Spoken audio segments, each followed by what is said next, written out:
lotion, and then it's shampoo mostly the rest of the way.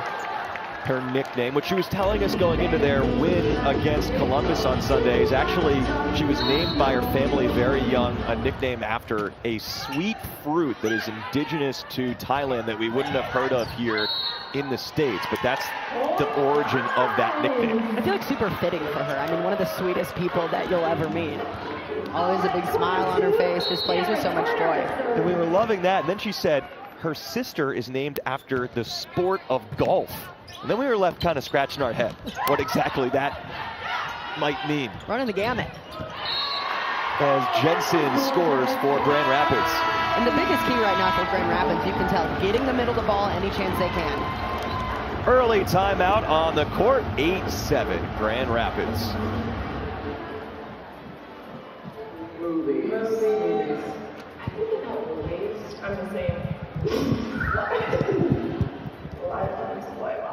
You're a lefty like me.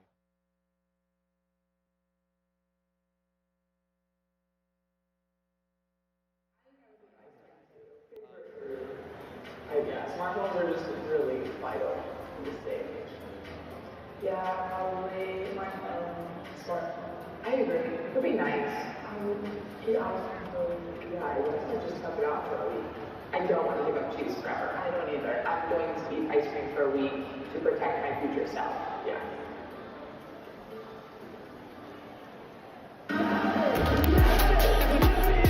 Franklin Sports is a proud partner of the Pro Volleyball Federation on the Roku channel. Temperature starting to warm here in Grand Rapids Van Andel Arena, the exterior of Grand Rapids, Michigan. The Orlando Valkyries visiting the Grand Rapids Rise. Orlando just wrapped up their home schedule with a 3-1 victory against Columbus.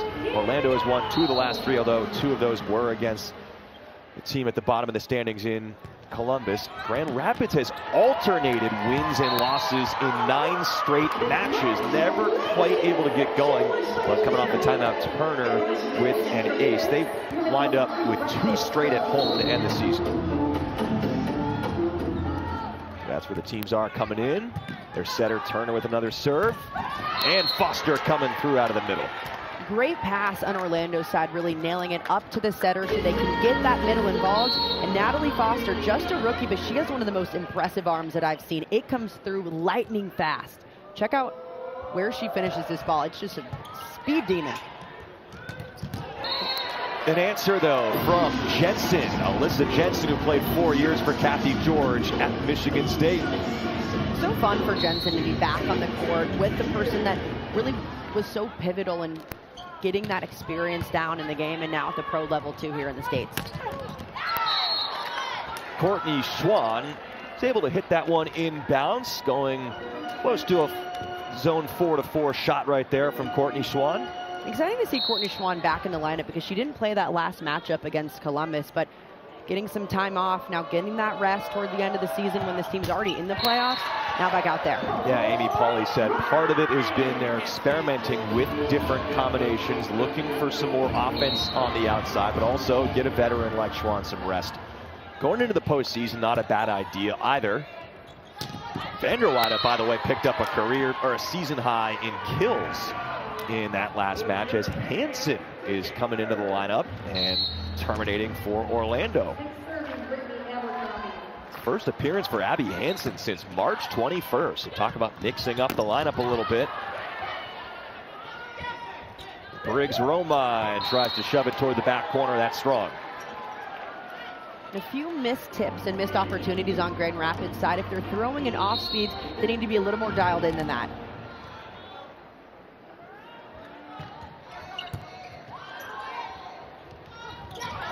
Great read by Hansen.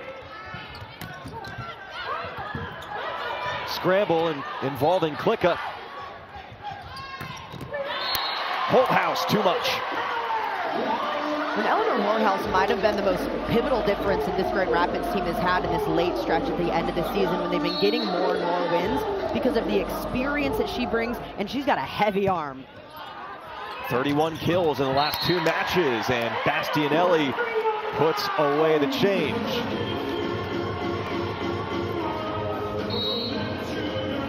first career Player of the Week honor in the PVF for Bastianelli coming into this one. Side out for Hansen and Orlando. Impressive run by Abby Hansen, going behind the setter on this slide attack. A beautiful set from Shampoo, pushing it all the way out, allowing her to have that line shot.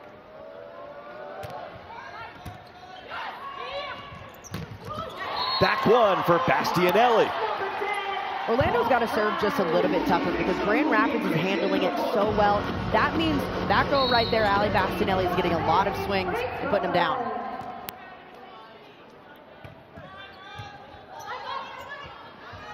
Goodpar's got to move for that set.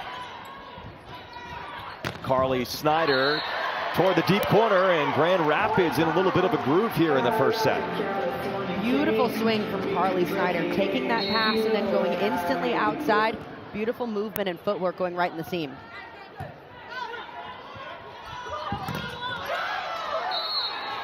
The swing by Norris Sis off the block and ricochets out. And it's going to send Hansen back to serve. Foster in the front row. So right now, Kaz Brown is not in there in the first set. Potential middle blocker of the year candidate for Orlando. It seems like maybe getting her some rest with an eye toward the postseason.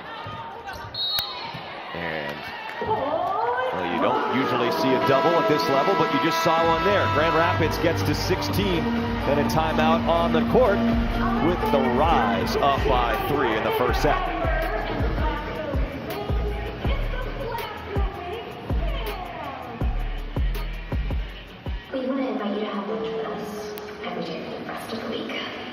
Volleyball fans, Lee's Family Forum just outside Las Vegas will host the second Pro Volleyball Federation Championship on May 9 and 11.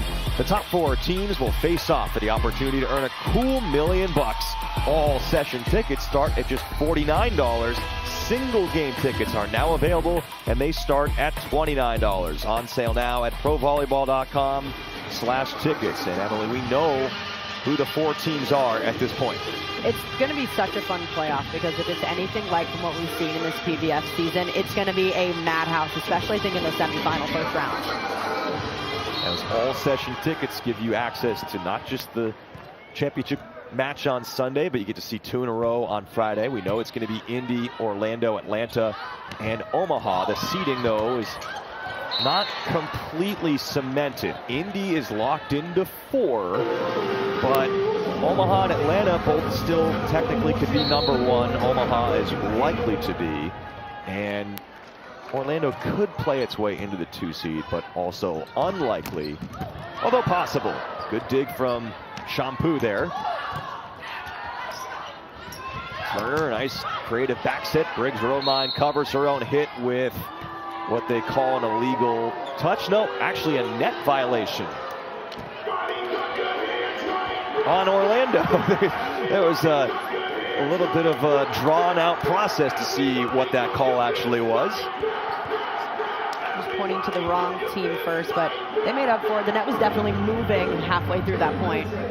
A little bit of a beachy first touch from Briggs Romine kind of got me fooled there. And I think she thought that, I'm looking at her right now, she thought that she got called as well. But that is Michelle Prater, the R1.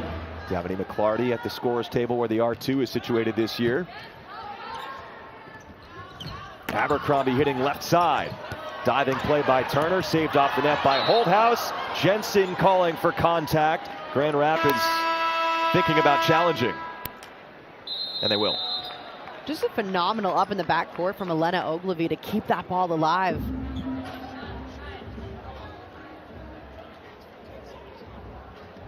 Yeah, Ogilvie, what a career for her at Stanford. So insanely impressive. Based on this look, it looks clear over.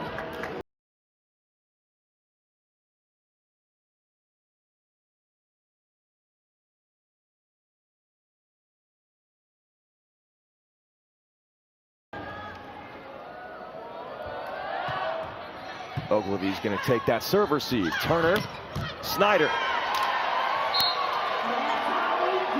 Massive swing from Carly Snyder. Check out how fast her arm swing goes right through this ball. She loads up with her feet, a little bit early to it, but makes up for it with that hammer.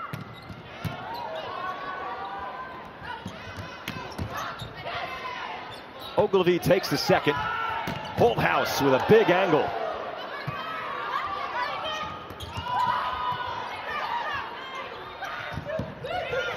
Very short tip by Holthouse. Good defense around the net by Orlando on this point. It's a well-played point for both sides. Scully takes it, gives it to Abercrombie.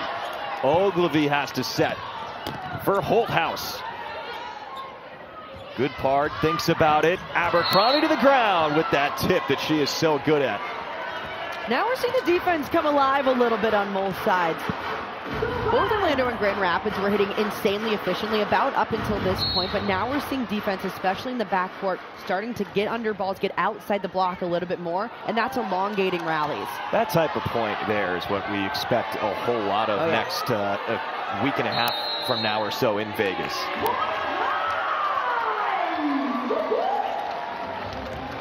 So there was a time delay there. It's the first time I've actually seen that rule enforced this year in a game that I've done. You technically have 15 seconds by the time the play stops and 8 seconds from when they blow the whistle, 15 overall. I haven't seen that happen either, but you do have to be within that window because they want to keep the game moving. Which I think we can all appreciate and respect. Very rare call though. They're somewhat lenient a lot of the time, especially as they're introducing that rule. But Holthouse scores and puts Grand Rapids up by 3. Eleanor Holthouse taking really good swings cross body, meaning she's going from zone 2 back to zone 2 in right front, just moving that arm across her chest.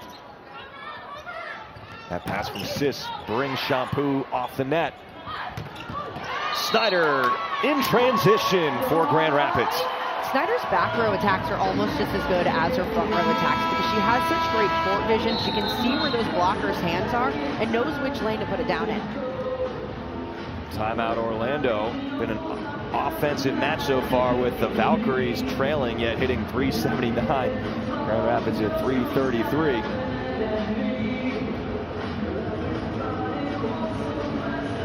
But defensively, that's been the bread and butter for Grand Rapids for much of the year.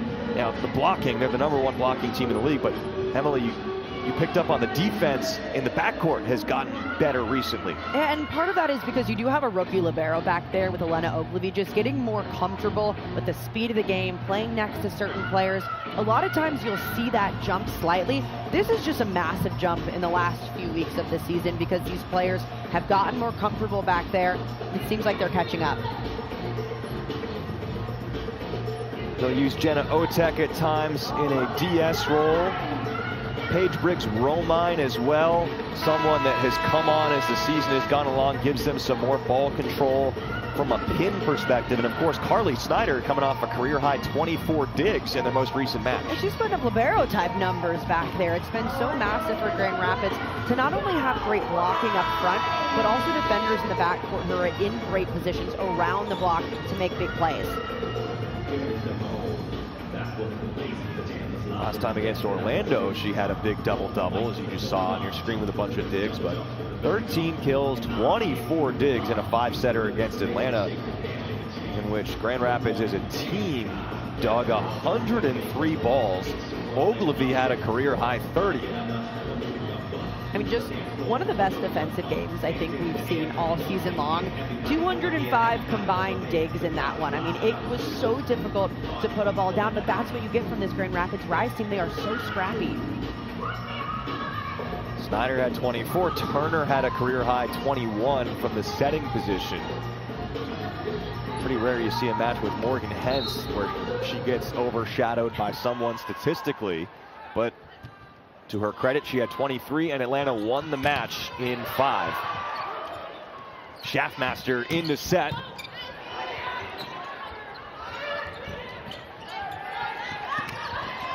And she knew she had to play that one over the net. It was tight, and she knew what to do with it. And what I love about Schaffmaster checking in right away, she's in there to be a big physical presence at the net. And right away, she checks in, gets that dump, and makes sure that that defense knows she's a threat if the ball's tight.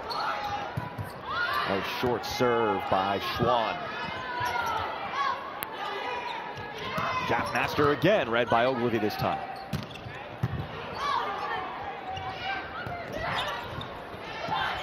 Athletic play by Hansen to keep the point going.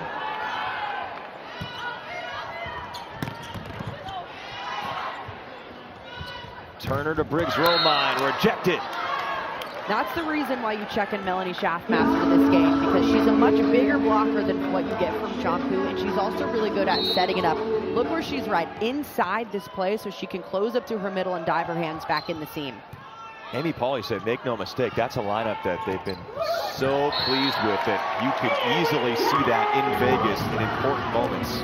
It's so massive to have that double sub, especially when your starting setter just stands at 5'8". You need a big presence up front, especially late in sets.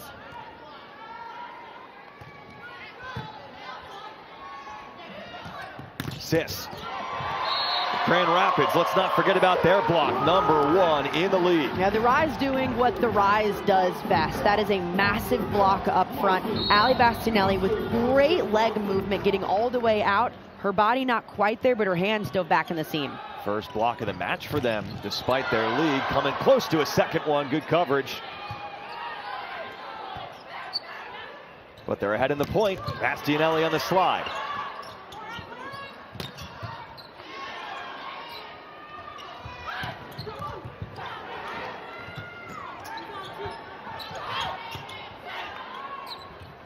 On the slide again. This time it's down for Ali Bastinelli, and it's set point for Grand Rapids.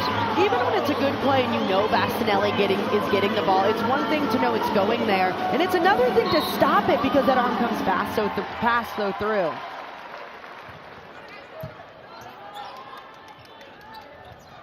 Abercrombie, back row attack.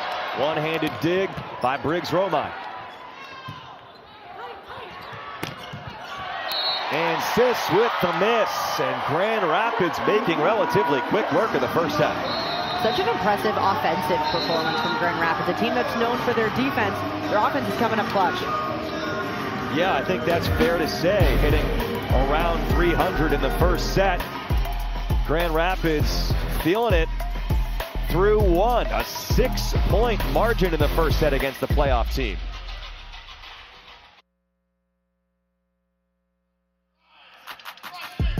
Back in Grand Rapids, first set stats are sponsored by FICO. Pro Volleyball Federation is proud to partner with FICO to champion financial literacy. PVF athletes will engage with the league and its communities to provide financial education. What sticks out? I think the biggest thing is how good Grand Rapids offense has been. 17 kills in just that first set. A lot of it's been due to their passing. They're passing 75% in system, which for context, the goal's normally about 60%. So they're well above that. That tells you that Orlando needs to serve a lot tougher to take Grand Rapids offense out of rhythm. A 5 for 9 first set with one error for Carly Snyder. So she's just beneath 500. Yeah, Grand Rapids, by the way, as a team this year is 52% in system. Much higher than that, as you noted, through the first set. It's a good back set there, and Holthouse capitalizes. Cameron Turner, though, at her best with that set. And Cameron Turner is doing such a nice job spreading this offense out. It's been so unpredictable because they're in system at such a high clip, and you never know where Turner's going with it. She broke her own franchise record against Atlanta with 58 assists in addition to the career best 21 digs. So Turner making her 9th straight start, coming off a monster match, and it is Lydia Grote who has been dealing with a nagging injury, back in the lineup for the first time since April 12th and getting to play against her sister, Maren Grote, on the Grand Rapids side. It's so special to have that moment when you're playing not just your sister, but someone who you've grown up watching and learning the game from. Oh, all the effort in the world from Grand Rapids to try and cover that, but Orlando coming up with the block. Also putting Grote in because this Orlando team needs a lot more right side production.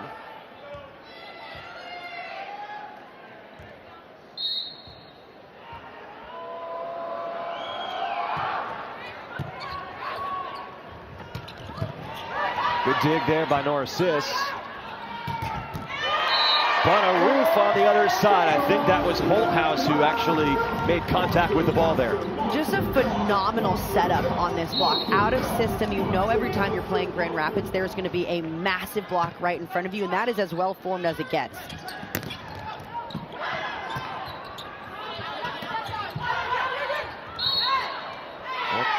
Back and forth at the net, and a net violation on Grand Rapids there. Another, by the way, with Lydia Grote in there, fun facts as well, that they both played for the same head coach collegiately, just for different schools. Maren Grote played for Keegan Cook when he was the head coach at Washington. He left for Minnesota, and that's where Lydia Grote transferred and played. She went there solely because of that. She knew how good Keegan Cook was as a coach to her sister and said, hey, let's do it.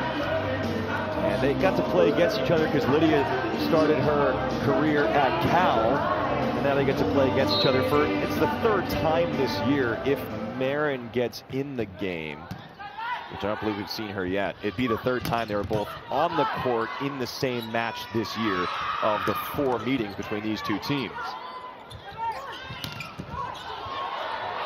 Good cover play by Scully. Left-handed tip from Snyder causing trouble. Holthouse. Maybe a C ball there.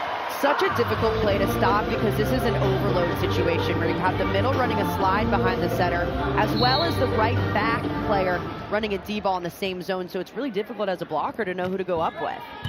I was going to say D. I thought maybe she was inside. Tucked inside a little bit. It's semantics.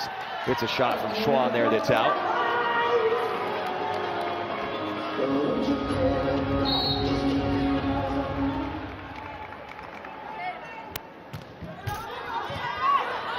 Brings her own line, so clips the net, and Hickson is denied by Bastianelli, who is #1 in the league in total blocks. Check out this reach from Bastianelli. It's coming so fast that her body's not quite there, but she dives that right hand back into the seam for the stuff. It's a good setup, and Lydia Grote goes line for the kill. Lydia Grote's so fun to watch because anytime she checks into the game, she's an instant spark plug. She's just going to swing for the fences every single time. First appearance since, again, April 12th against Atlanta. She was activated yesterday, dealing with an ankle injury. Block touch off the Snyder attempt. Now Schwann. Briggs Roman rolls it toward the middle. Schaffmaster to Schwann. Oh, Klicka coming close. She was wanting some more effort for a second there, saying, wait a second, I'm on the ground. Come on and join me, but realized it was not possible for a teammate to get to that. Get an arm right there. One of the reasons that Klicka's in the libero jersey is because how good her coverage is, and one of the things that Amy Pauley saw from her during her time at Pitt was her coverage was just so good back there. We were talking about that this morning, is that hitter coverage, Emily, it's an unstatted play, so you don't get any credit for being good at that like Klicka is. Yeah, anytime the ball comes off of a block and you play it back on your side, it doesn't count as a dig, it doesn't count for anything, but it's something that you can watch in games, and Emmy Klicka is so good at it behind her hitters. And certainly important in a matchup like this against a Grand Rapids team that blocks everything. And the most important thing in a matchup like this. Oh, see right there, Grote was trying to get there, but the block was too good from the Rise.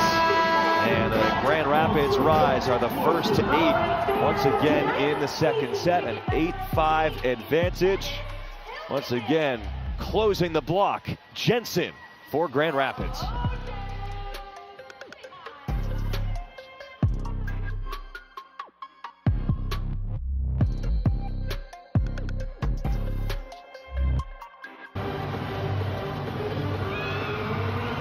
Grand Rapids up by 3. The technical timeout early in the second set. #1 in the league as a team. 3.14 blocks per set. Nowhere close to anyone else. And when you have players like Ali Bastianelli, that's what can happen. She's just under 0.9 blocks per set. Alyssa Jensen, don't forget about her. She's actually higher on a blocks per set basis than Bastianelli at .94, right now leading the league in blocks per set. And this is why Grand Rapids is so difficult to get by when you're in the front row, because once one middle checks out, you've got another big one coming right back in. Jensen entering the lineup a little bit later at the beginning of the season, so Bastianelli leads the league in total blocks. Schaffmaster starting the second set, by the way, at setter for Orlando. That's a miss from Nora Sis. Clearly we see that Orlando is mixing in different players, looking to get people really some time off heading into the postseason. Yeah, this team has already clinched a spot in the playoff. The best that they could finish is second, but they'd still be playing the same team potentially, so it's a situation where they're giving some players rest who need it late because they can. I mean, if you're just looking at it logically, I'm sure they'd love to be number 2, but they're going to Vegas. It's going to be a neutral site game. 2 or 3 really doesn't matter. And Amy Pauley, she was saying this a few matches ago that it's their priority. A big kill there from Holthouse. Their priority to be healthy heading into the postseason. The biggest thing headed into the end is how healthy can you be, and if you aren't, can you dive into your bench?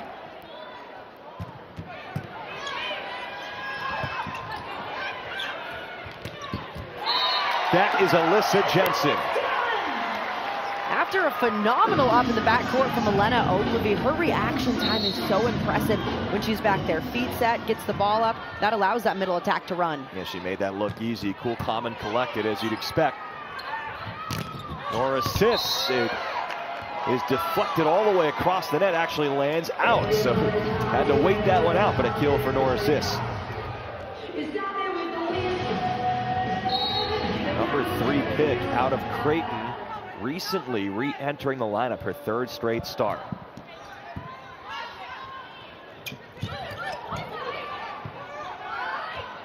Out of system here, a roll shot by Nora Sis.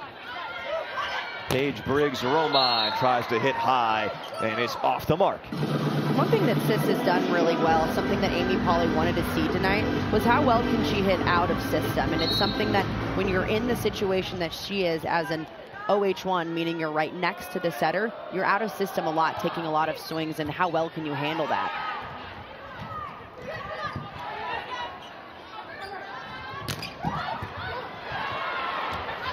Snyder made the play in the backcourt. It's a good back set for Grote, but she missed on the shot. I like the set, though, from Schaffmaster. Yeah, beautiful run, fantastic up, and then Schaffmaster runs to make this play, moving forward, sends it backwards. Just not enough as Grote hits this one out. Good pickup as well from Snyder on the other side. Foster pounds one into the ground there. Natalie Foster, the rookie out of SMU. An easy one and done on Orlando's side, nailing that pass, getting the middle going right away, something that Orlando needs a little bit more of.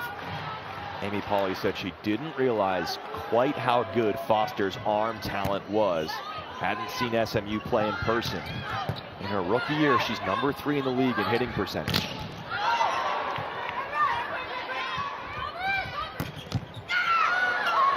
That one explodes into about the 5th row, the kill from Grote. And that one right on the money. Grote doing a better job keeping her shoulders right down the line and following that arm through so this ball stays inside the court rather than sneaking out.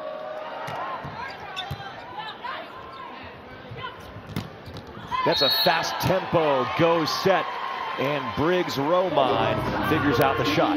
Great overload situation when Turner's up front. She keeps the middle. Ali Bastianelli in front. You have 2 hitters going in the same zone. Makes it difficult for blockers to know when to go up. Now, that was a block touch there, which is why you see the out call not factoring in that Bolt 6 replay.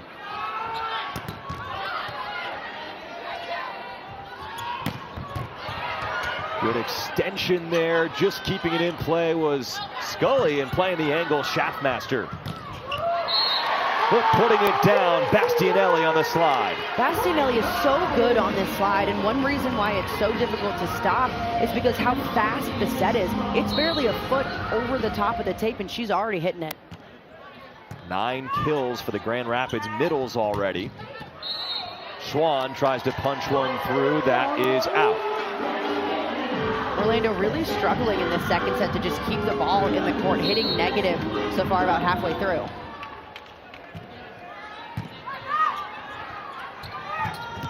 That's in play for Foster. Much better run on Orlando's side. When they get that good pass, Schaffmaster has such a good connection with some of these middles. And when you got an arm like that Foster does, it definitely helps. Well, recently Natalie Foster had a match against Columbus where she hit a PVF record 9 for 10, 900, best hitting percentage ever with 10 or more attempts. Also had 6 aces, which tied a record in that one as Hansen steps up. And that was a perfect example of the serve working with the block, because the serve gets Grand Rapids out of system, forcing the only place to go was this ball outside, and that block is waiting for it. Sometimes these numbers need to get adjusted. Some maybe take this with a grain of salt.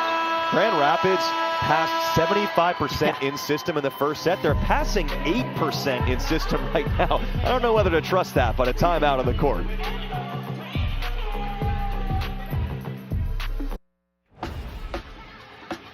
A key mid-season addition finished up her year in Germany, Eleanor Holthaus. Picked up just about a month ago, and she's been a massive addition to this Grand Rapids team because they needed a lot more right side production. That's the #1 thing that Kathy George has been trying to get going this entire season. The addition of Holthaus added just an extra arm that they really needed. 4 kills for Holthaus.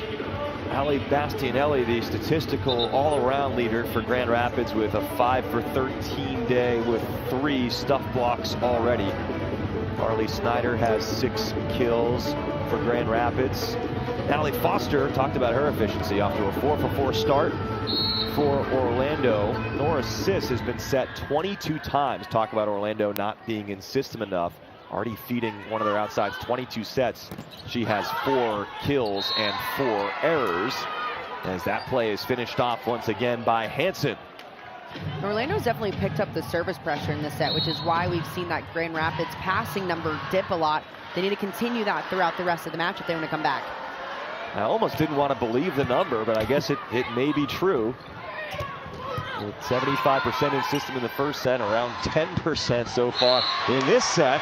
That's another block that Bastianelli is involved in. I want to see back if that was her or Turner on the contact. And the craziest part is, even though the passing hasn't been good, the blocking has kept Grand Rapids in this because they're able to limit Orlando's offense, which was something that we didn't know if a team was going to be able to do. That front line is doing it. Turner with the stuff block credit there.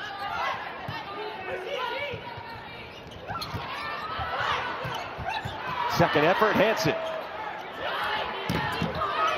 Big blast off the block there from Snyder.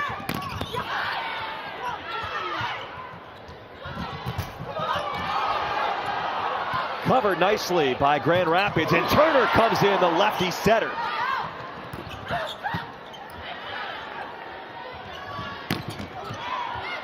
Textbook block touch, Scully plays it, Schwan leaning back, Scully covers it. Good point unfolding here. It's Snyder once again going to town, right into the pocket of Scully. D-ball for Grote, and she is rejected after a long point. What an impressive rally on both sides. The defense relentless in the backcourt. The Grand Rapids working so incredibly hard to get block touches up front. It's not just the stuff blocks that they're getting. So many touches up front are slowing these balls down and allowing that transition offense to run. Against Indy on April 12th, Grand Rapids set a Pro Volleyball Federation record, 24 blocks in a match. They can rack them up. They have 7 now after that one.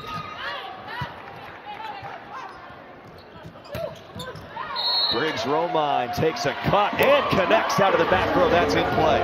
Really impressive back row attack, just barely slicing the fingertips of the rock in front of her. Great court vision from Briggs Romine.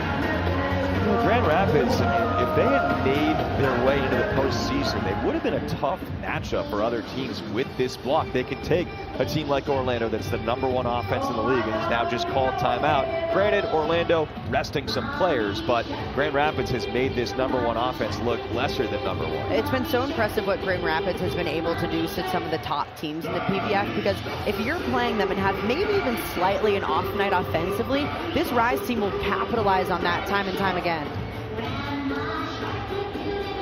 That little fella's already enjoying Baby Shark. Gotta love that. and some volleyball at the youngest possible age. Grand Rapids up by 6 in this set. A big reason. Let's look at some of their biggest blocks so far. And the blocking has been huge, especially in this second set. They only had 1 in set 1. They're up to now 6 here in set 2. The front line is doing a much better job moving side to side and really setting that block up better on the pins. And Cam Turner is having one of the best blocking nights that we've seen. Now, it is worth, though, more completely pointing out, I'll take responsibility for this, that let's be realistic here. Kaz Brown, middle blocker of the year candidate, not in the lineup right now. Hasn't played tonight. Abercrombie played part of the first set, has not been in there in the second set. Brittany Abercrombie, the top point scorer in the league. And the quarterback of their offense, Shampoo, at setter, has not been in there in the second set. It's been Schaffmaster. So great players coming in off the bench, but a lot of the pieces of this #1 offense that are the most important, you could argue, have not been playing. And sometimes you just need a different vibe out on the court, a different energy out there. Switching high energy people in like Lydia Grote has paid off for Orlando, at least in that position. But they're going to need a few more players to step up if they're sticking with this lineup. Very young lineup. Giving these players an opportunity who might be able to come in a key situation in the postseason, but clearly getting some people some rest as well in the process in this final week of the regular season. Another good moment there from Lydia Grote. Grote done a great job, not just in the front row attacking, but back row as well.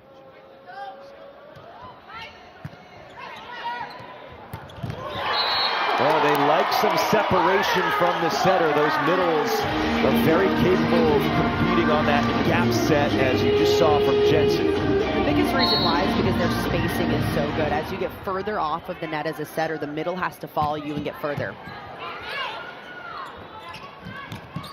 Does that gap also allow you, I guess that's the point you were making there, further off the net? You mean just more situations where you can utilize the middle if you're good on the gap, as that is pounded by Sis. Yeah, as long as your middles have the ability to get off the net really fast, you can run the gap, 10, 11, 12 feet off the net if your setter is able to do it, and the middles get off fast enough to transition. It really allows for more space than something closer to the setter where you don't have as much time.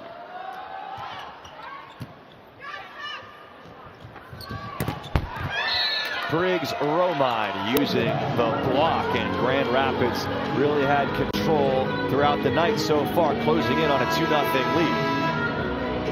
The offense dipped a little bit from what we saw during set 1. Orlando's offense has picked up, but Cameron Turner is still spreading it out really well, not just getting the ball to one person. The rookie out of Stanford, Jenna Otek, is in to serve. She's played in 3 sets each of the last 2 matches, getting back in there now for Grand Rapids. Holthouse is dug by Schaffmaster. Grote pretty tight to the net. Gets it through. Back set, Holthouse. In transition, Nora Sis. Gonna go right back to number 22 in white. The number 22 on the other side. Turner reads it, and Holthouse slams it home. One of the biggest swings that we've seen all night long. Holthouse taking a rip off the ball, trying to put a hole in the floor. She has so much strength in this arm. When that set is there, even with big blockers in front, she's still able to get inside.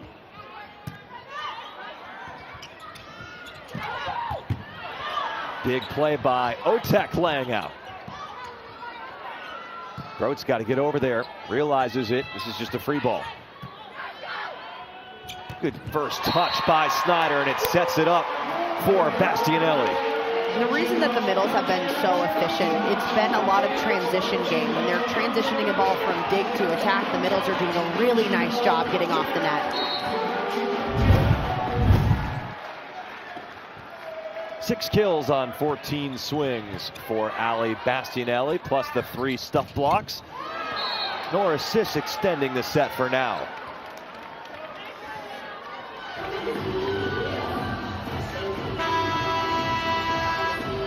Part of a group of recent All-Americans coming out of Creighton. Ava Martin, Kendra Waite, who is on the Omaha practice squad. And now Sis will serve.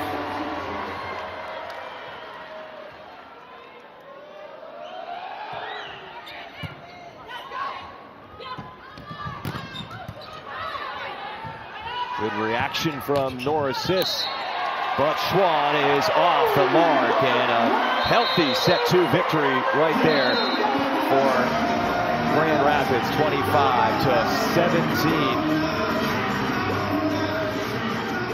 And Build coming in as the #1 blocking team in the league. They've certainly lived up to that with 7 stuff blocks through the first couple of sets. There have been 3 stuffs from Ali Bastianelli, who's coming off a career-high 20 kills. She also has 6 kills in this one, and Ali Bastianelli, we're gonna go speak with her. Let's go over to Emily. Ali, just 1 block in the first set, then your team had 6 in the second. What was the difference? We just started executing the game plan. I know they had some new people in there, so I was just coming back to our scouting report and basic defense, yeah. What's been the biggest key to that defense tonight? I mean, limiting to Orlando to such a low clip. Our serving's been really good. We're keeping them off the net, which really eliminates their middles and keeps it really pin heavy right now. What's the biggest thing you want to carry into the rest of the match? I'm so sorry, I did not hear you. What's the biggest thing you want to carry into the rest of the match? Our energy. This is one of our last 2 home games, so really want to give the crowd a good game here. Thanks, Ali. Thank you. Orlando hit negative in the second set. Credit to Ali Bastianelli, and Grand Rapids taking the #1 offensive team in the league, holding them to just 105 efficiency so far through the first 2 sets. All Grand Rapids here in Michigan.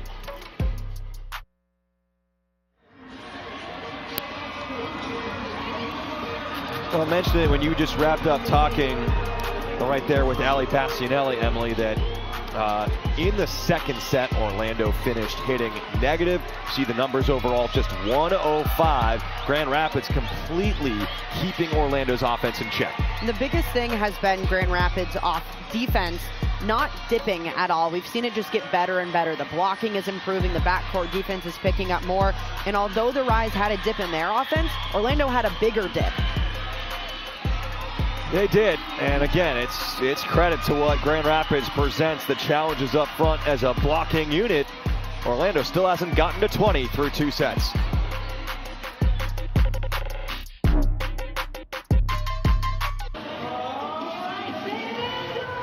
Orlando knows they're going to the postseason, highly likely to be the 3 seed, could vault up to the 2 seed. But would need a lot to go right the rest of the way, including a reverse sweep in this one.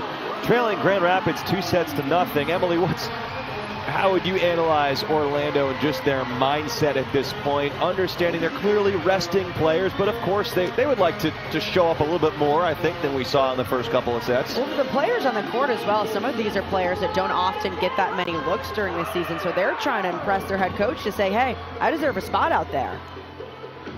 And they feel good about their depth overall, so they want to show what they can do. They have some more changes to start this set as well that we'll get to. Lydia Grote came in earnest in the second set to play in the full rotation. MK White is a new addition to the lineup starting in the 3rd set. And she blocks Briggs Romine. Michaela White off the bench has been a spark plug as a blocker for Orlando. Stepping in and stepping up. Impressive solo stuff on this ball, tracking that back row attack really well and diving those hands back in for MK. She seems to give them energy coming off the bench. Great personality, always really good whether she's playing or not in terms of the morale on the bench, and had 2 blocks recently off the bench against Indy a couple matches ago. That is pounded to the floor though by Holthouse. When Grand Rapids is in system and they run this fast tempo set outside this go ball, it is nearly impossible to stop because there's almost always a seam in the block because of that speed. Lindsay Vanderwada also in there for Orlando, coming off a season-high 20 kill, 11 dig performance. I mentioned spark plug, Lydia Grote as well. I mean, it feeds off for everyone when you're seeing someone taking rip after rip. It makes you want to be just more and more aggressive. And a couple of college teammates there connecting as Grote misses one into the net, with Lydia Grote transferring over to Minnesota, as we talked about. Schaffmaster was her setter at the collegiate level. And Schaffmaster getting the nod as this match has gone along instead of Shampoo, who's also being rested, as Sis is rejected by Holthouse. Beautiful setup from Eleanor Holthouse, identifying where that ball was, and watch how fast she gets her hands over the net. It's a pretty fast out-of-tempo set, but she still gets them pressed quickly. So that block counter up to 8 for Grand Rapids. Very impressive through 2 sets and change. A good mark in this league. I mean, put it in perspective, they average just over 3. That is easily first in the league in blocks per set, and they're certainly on pace to reach over 3 blocks per set in this match. It's crazy to think about watching this kind of blocking performance and breaking the numbers down and thinking, oh, it's just an average night for the Rise. A true point-ending stuff block at this level, these hitters are so difficult. It's rare. It only happens a couple times per set per team, unless you're Grand Rapids. The read by Bastianelli on that dump. And Briggs Roma, everything's just clicking tonight for Grand Rapids. Everything is flowing. Even when you think the Rise are going to be in chaotic situations, Cameron Turner is taking charge of this offense, slowing things down and getting her hitters in perfect spots to take big rips. Maybe the only blemish is a few of these service errors, but that comes with the territory.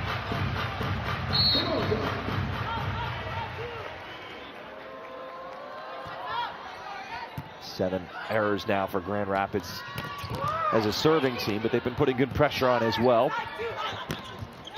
Vanderweide loves that angle shot, but overcooks that one.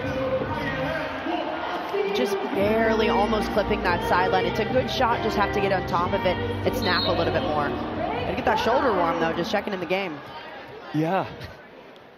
Clearly trying to loosen up out there a little bit. The 6th-year pro out of Oregon. That is strong from Holthouse, who we mentioned competed earlier this year in Germany. Fantastic college career, the first ever 4-time All Big 12 first teamer to play for Iowa State.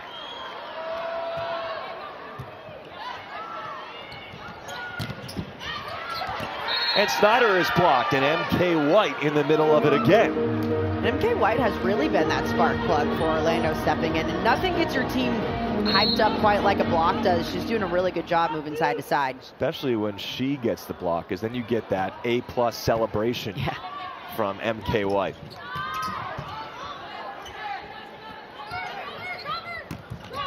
Remember watching her play, actually a little bit at James Madison, where MK White played collegiately, and she's always loved a good celebration as Grote puts one down. There's another massive swing from Lydia Grote. She's really changing up where she's taking these swings. Some of them have gone cross-court. We've seen some rips down the line as well, really showing off her range.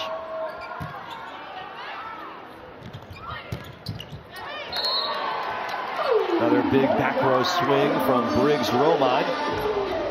Cam Turner really utilizing that back row attack, especially when this team is in system, in transition. They're really finding it.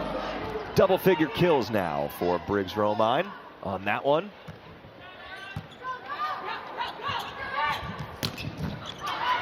Bastianelli picks up the dig. And Snyder puts it away.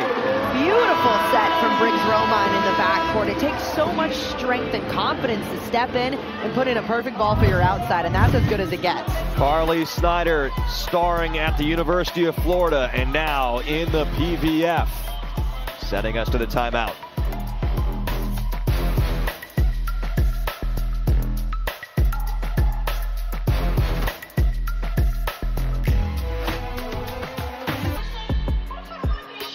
Franklin Sports is a proud partner of the Pro Volleyball Federation on the Roku channel. We're taking a big picture look at Grand Rapids and the skyline. What about a big picture look at the league right now? Year 2, let's even go bigger than just the playoffs itself, which is on the forefront of everyone's minds. that's what's coming up. But just kind of some of your takeaways now that we're almost 2 years into this experiment here in the Pro Volleyball Federation. Yeah, I think what I've noticed from this league is it's getting more and more competitive. We've seen games go deeper and deeper. I think the level of competition this year has skyrocketed even from what we saw last season. The talent in this league is so good, and I can't wait to watch next weekend when we see all the top talent competing for $1 million. I would agree wholeheartedly with just the talent. I think you see it the most when you get deep into a match. Someone might be struggling, or a chess match adjustment might need to be made, and someone like MK White comes in, who just blocked that ball. Maybe haven't seen her for a few matches, and she makes an impact because she has a whole lot of talent. Yeah, I think one of the biggest things is the depth of these teams has been so impressive, because you can pull anyone off the bench and you know they're not just going to go in there and be lackadaisical. They're going to go in there and make a difference because they're so talented and experienced enough to do so. Turner over on 2. That was red. Klicka, the setup. Turner feeding Jensen. They love to go to those middles in transition. And transition has been so impressive for Grand Rapids, because not only are they just getting touches in the backcourt, they're putting Cam Turner in a perfect position to run that middle and have all options available offensively. 12 middle kills for Grand Rapids. Turner 32 and 10, double-double already. And Grand Rapids wins another one, jumping ahead 10-9 on the hitting error. But a challenge is coming, you would think, for a block touch. Orlando is challenging a block touch. Once again, our R1, Michelle Prater.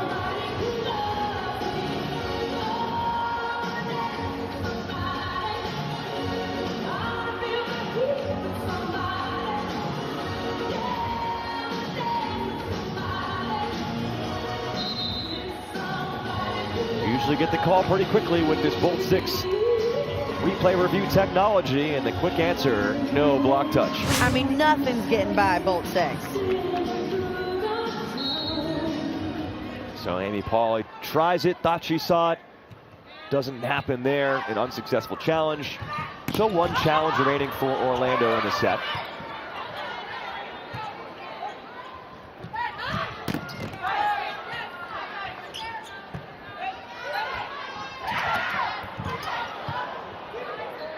Shaftmaster hit the floor.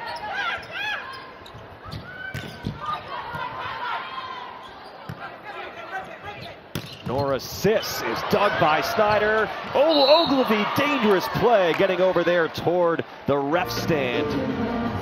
And she is wincing in a little bit of pain. Going hard after that ball. Just an awkward collision with the ref stand, and hope that she's all right.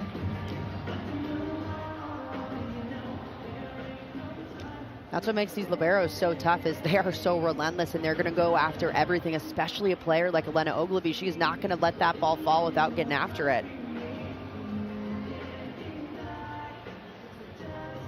And that right foot just extending a little bit, just going directly in. And they're taking a look at that lower right leg.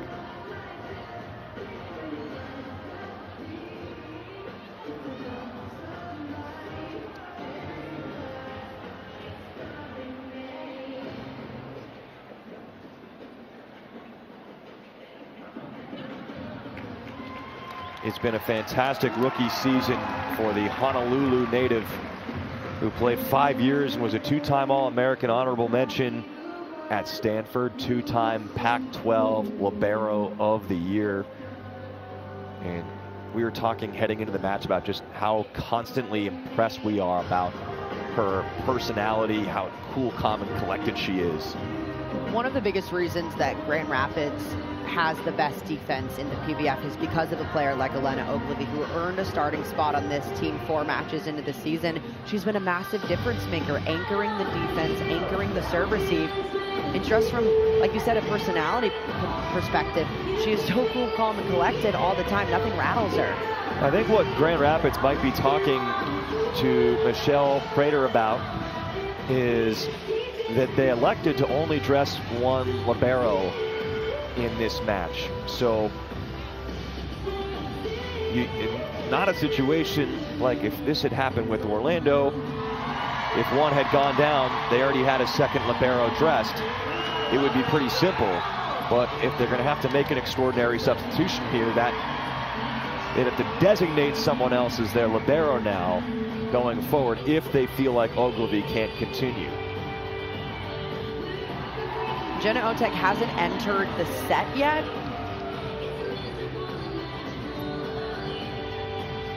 So that could be an option for them as well. If she had entered, that would burn that. It doesn't look like, as of right now, Ogilvy is going to be able to stay in there, at least at the moment. They're acting like Otek might come in. She's getting warmed up. They're giving her, you got to find somewhere to put that other uniform on, so she'll go back into the locker room for a second. So that's just the wait right now. They got to change the jersey, put on the different color uniform for Jenna Otek, who will now enter in as the libero. Ogilvy is going to take a seat for now. That was quick. Good job. Yeah. Quick change. Put her track shoes on. Okay. Otek already back out of the tunnel. And it is good to see that Elena Ogilvy is up. She is walking.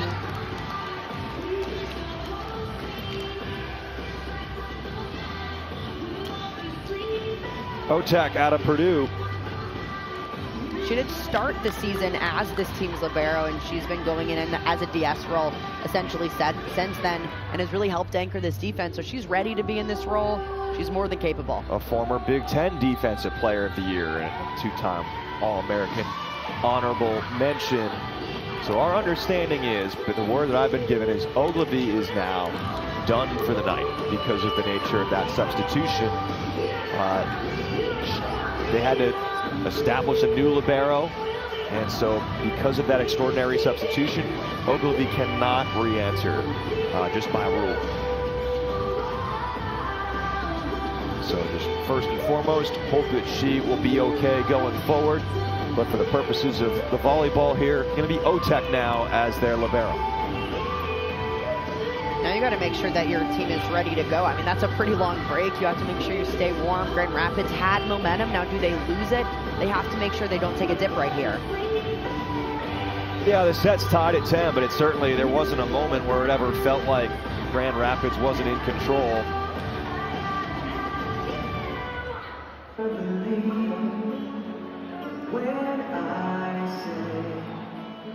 going to assume the only thing holding us back at this point is making sure, from an administrative standpoint, that we're good to go at the scorer's table.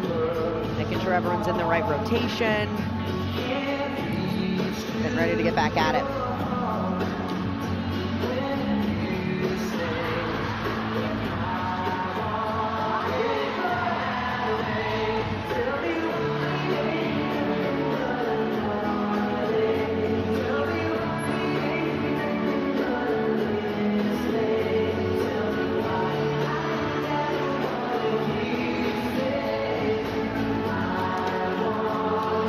I think after the delay, everyone looks ready, the officials look ready,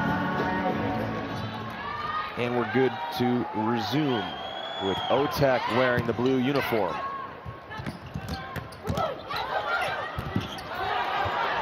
Schaffmaster with the layout, gets it over. Holthouse, well, picking up where they left off.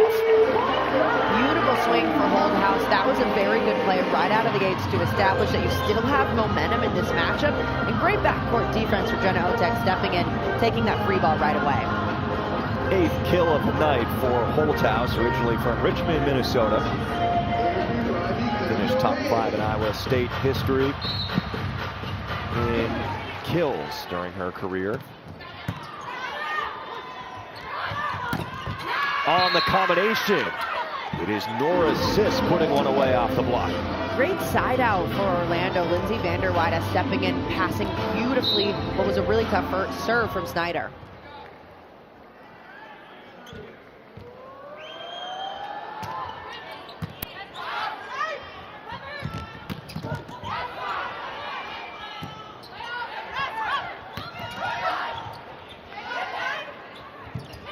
Snyder on the pick. That big attack been so effective tonight, especially when the middle staying in front. You have two hitters in the same zone. It's made it really tricky for Orlando to know when to go up. The middle getting a little bit jumpy for them.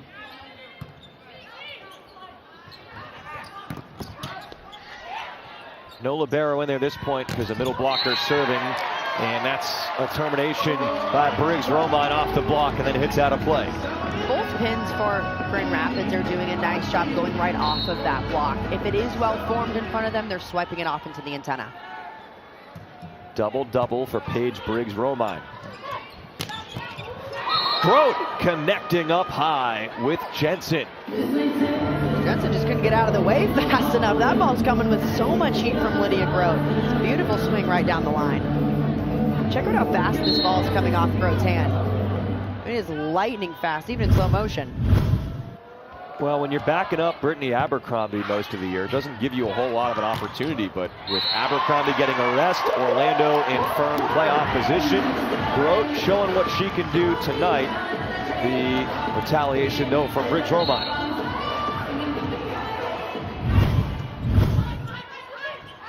Grote, by the way, up to 7 kills as Vanderweide collects one. When Orlando's in system, they do run a pretty fast tempo outside set that makes it difficult to close that block. Orlando just hasn't been in system at a high enough clip to use it. Tough serve for Otek to handle. Now this is an out of system swing from Vanderweide.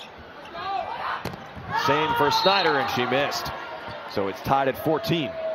Spacing just a little bit off there for Snyder. If she's taking an out-of-system swing from the backcourt, the ball's coming from behind her. She needs to move a little bit further back to have a lane to run through. Another net-clipping serve from Hansen, who is on the floor, has to reach out and play it. Bastianelli behind the setter. She is so good hitting from that area of the court. Grand Rapids had taken a little bit of dip in terms of their middle production, but now right getting back at it. Beautiful transition play. Bastianelli on a quick one ball behind the setter.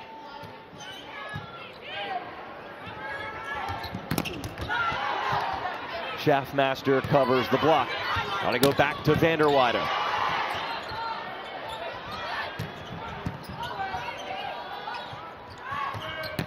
Vanderweide once again. That was a good first touch as well from Nora Sis, leading to that point.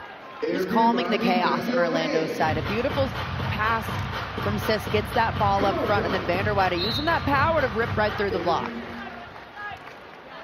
And Melanie Schaffmaster, two-time all-conference first teamer at Minnesota, with the serve.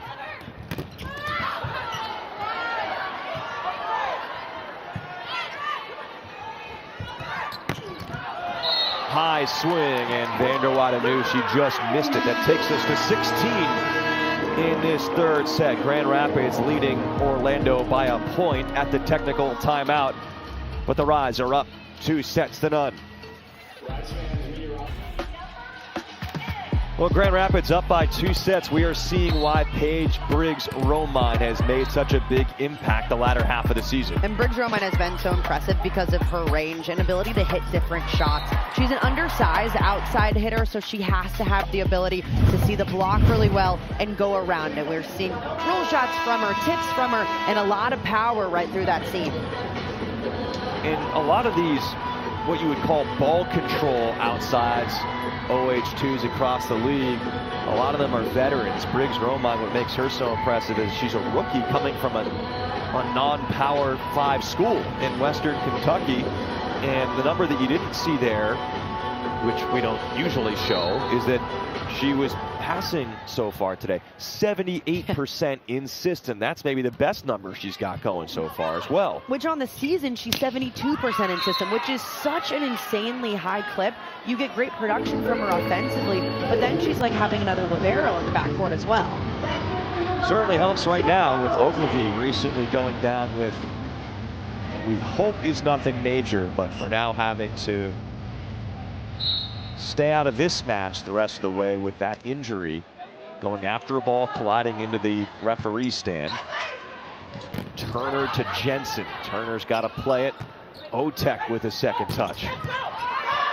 Klicka digs it. coming off a career best 12 digs. They can't keep that one up. Another Grand Rapids block. Beautiful setup from Carly Snyder. Jensen getting all the way out to her as well. Identifying where that ball is. Grote, who's been ripping that seam time and time again. Snyder closes it up. That is the 9th team block now for the Rise.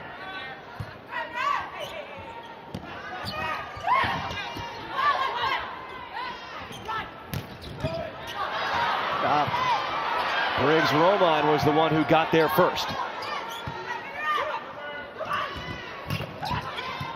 And off the block as well, Briggs Romine with the footwork, and Snyder pays it off. Digs don't count for points, but man, it feels like they should when you see Briggs Romine making those kind of plays, sprawling out for a ball to keep it alive, and then reading so well behind the block after it got a touch. Should say she's a second-year player, by the way, but younger, obviously, in the league. Won a title last year as a role player with Omaha.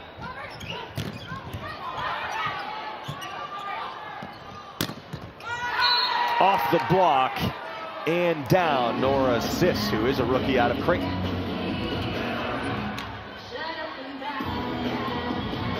Orlando's going to have to make this push here late in this set. Again, their back's against the wall, down 0-2 in this matchup.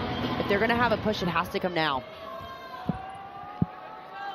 Got the younger group in with Shampoo, Abercrombie, Kaz Brown all out of the rotation, getting some rest. Kept up off the net. Hansen made the reaction. Jensen cannot quite put that one down. Sis gets a swing. Briggs Romine pops it up. Free ball. Orlando ahead in this point. Shaftmaster, Grote. Block was late. Good decision by Shaftmaster. And Orlando has evened this set up. A much better sense of urgency from the Valkyries. It feels like they're dialed in more defensively on who's getting the ball, getting touches, and that offense is just taking big rips right now, nothing off speed. MK White, the server. That's in. Easy one and done for Carly Snyder. Beautiful pass from the Rise. Allows a quicker tempo set on the right side. This is exactly who the Rise wants back there, the toughest server. 10 kills, 9 digs for Snyder. Yeah, Snyder third in the league with over 30 aces this year. But with that jump serve, this is there.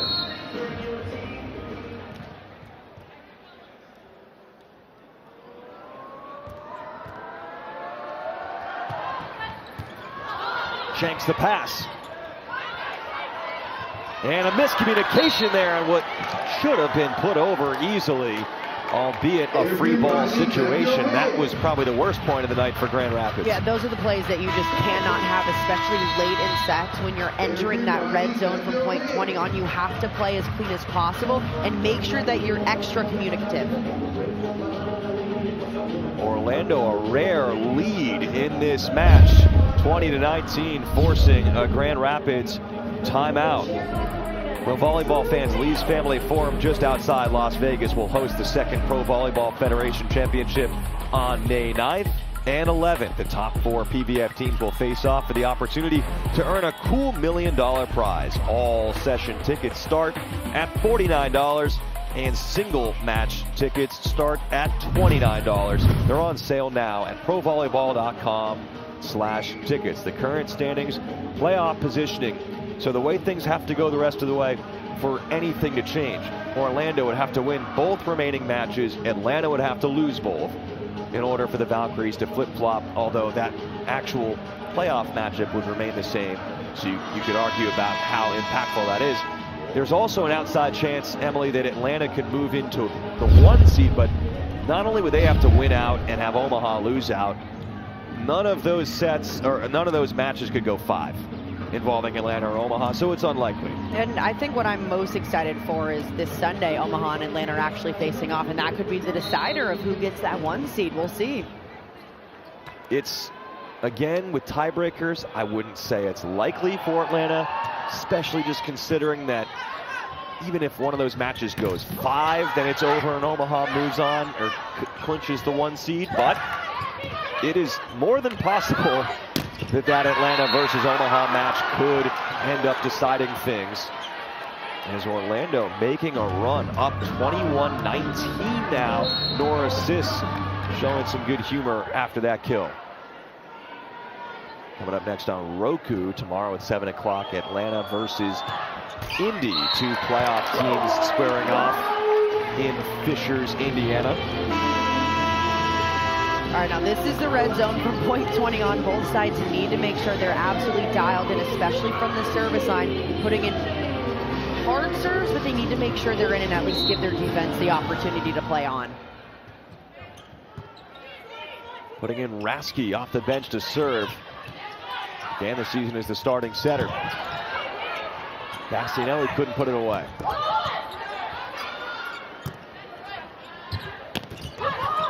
Great cover. Rasky gets there. Oh, Snyder had to take off and really lean into that one to keep herself behind the attack line. Talk about a game changer. August Rasky stepping in for this serve, makes 3 clutch plays during just his rally alone. A massive up to not only get it up, but bring it back into the court. And then a huge swing from Snyder in the backcourt gets it done. Covering some distance and putting it away, forcing an Orlando timeout, 21-21. You said it, Orlando coming out with a different energy in this third set. Now we have seen the response here from Grand Rapids the last few points. I think Grand Rapids playing again here back at home in 2 days. They want to get this win just under their belt, go home, get some rest. Give their fans something to be excited about too. I mean, there's thousands of fans in this building just having a blast right now. Yeah, it's another nice crowd here. They're having a battle with some of the attendance. The fact that the Grand Rapids Griffins in the AHL, who also play in this building, have all these home playoff games as well. So it's a big commitment right now for everyone to come out night after night, but they're still showing up here as the Griffins, by the way, lost last night to the Texas Stars, the AHL affiliates of the Red Wings and Dallas Stars, doing battle. Out of the timeout. Good dig, Turner.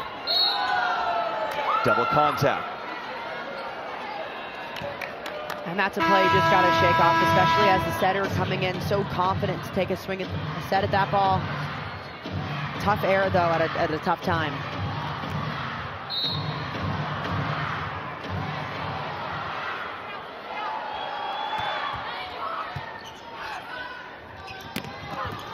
Bastianelli, and it's tied at 22. Beautiful one and done from Ali Bastianelli. Late in sets, expect the setters to go to their hot hand, and Bastianelli, when the ball is in her hand, she has been phenomenal tonight. 8 for 20 as a hitter. That was Briggs Romine getting a piece of it, really tight. And so Grand Rapids has a chance to take the lead once again. Good shot by Bastianelli. Coming up clutch yet again, Bastianelli working her butt off to get off of the net in transition to make this kind of play. A little bit off timing-wise, but knew exactly where the ball should go.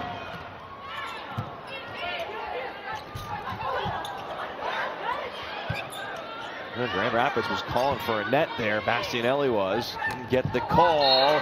And Hansen converts. It's all even at 23. That's why you got to play through the whistle. You cannot stop playing on your side, especially when the match is in set. It's this close. You have to keep playing. Yeah, I thought that impacted the point right there. Yeah, I mean, Bastianelli, a few other players on Grand Rapids side just completely stopped playing. If you don't hear a whistle, leave it up to your coaches to challenge or keep playing through.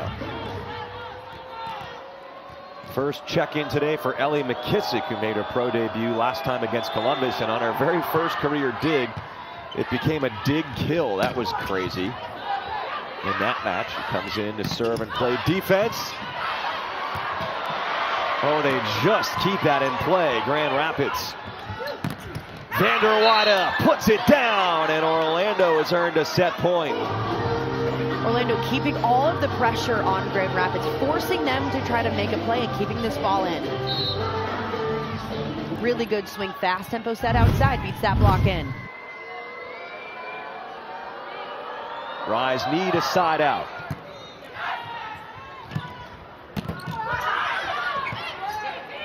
Orlando has a shot. Vanderwada is stuffed. White gets it back over. Turner with tempo. Briggs Romine is dogging it, saved. Back court again for Holthouse. Vanderwada, that will do it. And we're going to the fourth set here in Michigan. Defense kept Orlando in this set. They were finding ways to make massive digs when it mattered most. Those backcourt players in a perfect position. So Grand Rapids losing their libero Ogilvy to injury earlier in the set and losing the set by 2. Orlando, you know, it's hard to say their offense necessarily came alive. They still just hit 200 in the third set, but they made it tougher for Grand Rapids to put balls away, and that was enough to now send this match to the fourth set. Defense was the name of the game for Orlando. From about halfway through the third set, they found a way to dig a lot of balls to the backcourt and get a lot of touches up front as well. I thought MK White was a massive addition for this Orlando's team to really get a spark and get some good touches. 3 of their 7 stuff blocks came in the third set. And 29 of their 70 digs, which is definitely more than a third coming in that third set.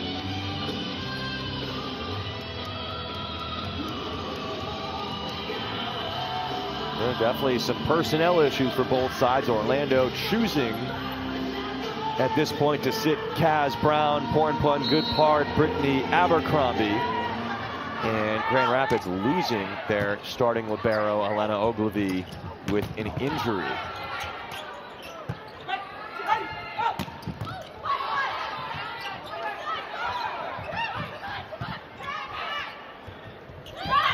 Jensen reaching for that one.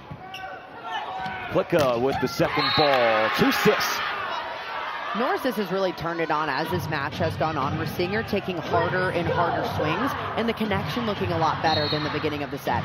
She's had to really carry it for them. That was her 41st swing already, just starting the fourth set. Plicka lays out, but Holthouse right to the floor. Just taking complete control of that front line. An amazing up in the backcourt from Plicka, but just over the net. And Holthouse is able to just hammer it down. It was like all that effort right in the toilet right away. But put my helmet on for that one. It was a sensational effort from Plicka right there. Big swing behind the line for Snyder.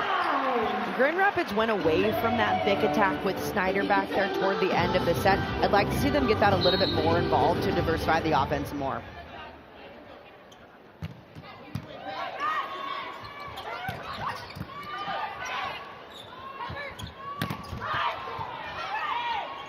Get a good block touch against Briggs Romine.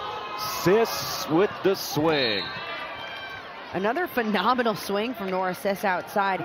Seeing the block incredibly well. Just a small seam right through it, but she's able to quickly identify that and go right through the ball. Block a little bit late, she sees it. Up to 12 kills and 14 digs. That's a good read from Cameron Turner, the former star at the University of Kansas. Normally Cam Turner's a little bit more offensive. Tonight she's been a little quieter offensively, only taking a few attempts. That was a really smart time to do so. Yeah, I wonder if that was her first put away, if in the first couple of sets just didn't really need to. Definitely didn't need to. Every tight ball that she did have, she was sending to her middles and they were putting balls down. So maybe you don't think that you need to be a part of the offense when your middles are doing so well.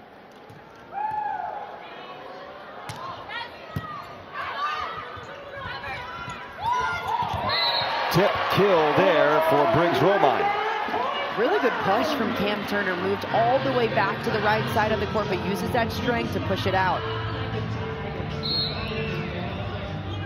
The 8th ever matchup between these two teams. Orlando leads all time 4-3. And Bastianelli comes up big in the middle once again. Orlando with a 2-1 series advantage this year. Grand Rapids putting up their 10th block of the night, and Ali Bastianelli has been a massive reason why, her 4th. getting those hands so far over.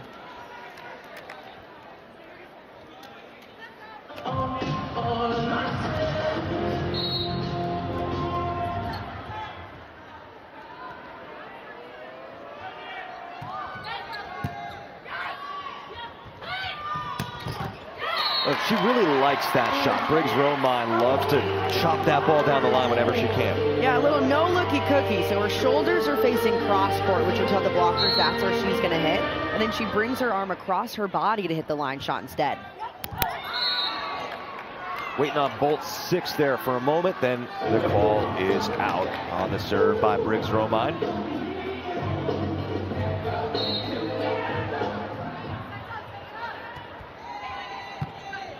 Easy serve to handle, perfect pass, but a solo block by Schaffmaster. Beautiful read from Melanie Schaffmaster, setting this up phenomenally. Seeing where the ball was and diving those hands back inside. Normally on one-on-ones, hitters love to rip it in. But good, really good finish. Especially one-on-ones against the setter, but she's not your normal setter at 6'3". And the two college teammates connecting once again. It's Schaffmaster to Lydia Grote. A bit of a delay on that one, but such a good connection. Lydia Grote sending this ball right down the line, her favorite shot. Oh. There's the reason for the delay. Had to zoom in a little bit, make sure. Ace serve, and Orlando has been a different team since, well, somewhere around the middle of the third set. And this is a timeout on the court. Technical timeout. Orlando leads Grand Rapids early in the fourth set, 8-6.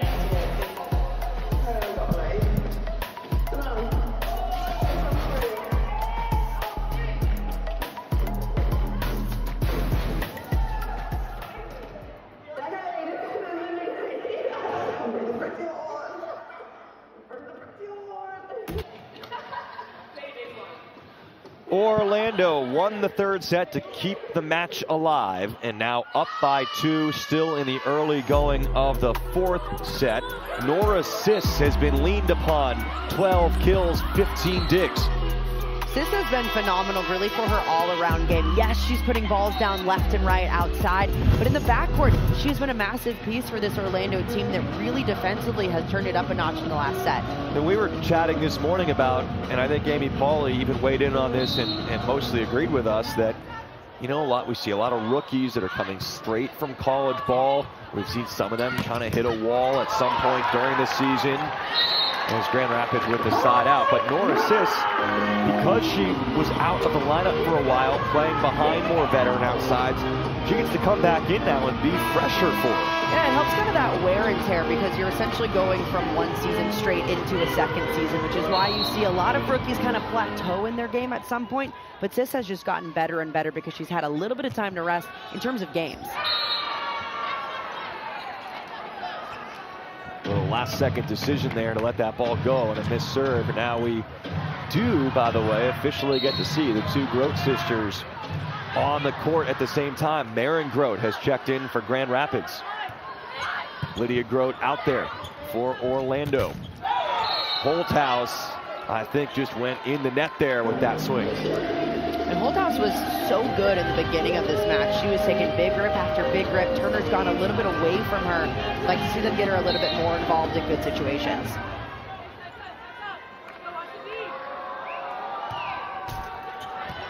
Off the net and down. I think at one point I said early in this match, everything going Grand Rapids way. Well, just, you can keep the same sentence, but change the team. All of a sudden, the tide just completely shifted the Valkyries' way. They're playing with a lot more energy, a lot more urgency, and it's paying off.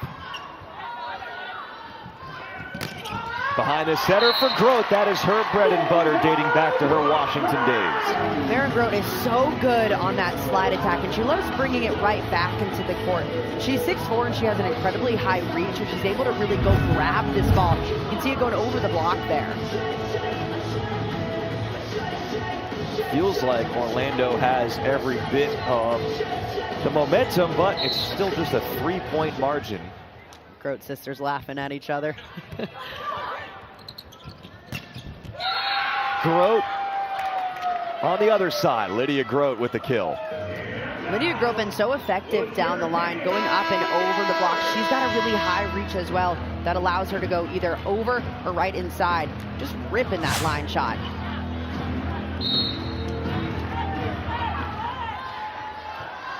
Starting to pile up the numbers. Erica Pritchard is checked in for Grand Rapids and quickly puts one down. And Grand Rapids needs a spark on their side, and now shuffling the lineup just a little bit more to try to get something going. Checking in as that right side attacker now. She'll line up as an opposite.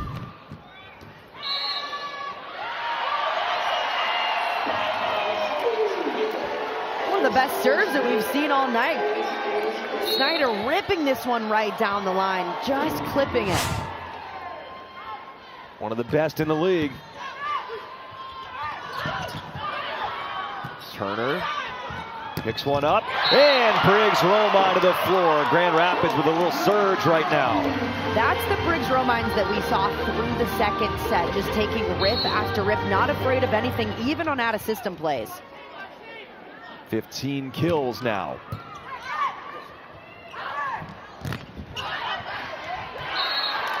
Second jump, and that one is in. Just when it seems like someone's got momentum in this match, all of a sudden things start to shift, and now Grand Rapids right back in it at 12. And forcing a timeout there from Orlando and Amy Pauley.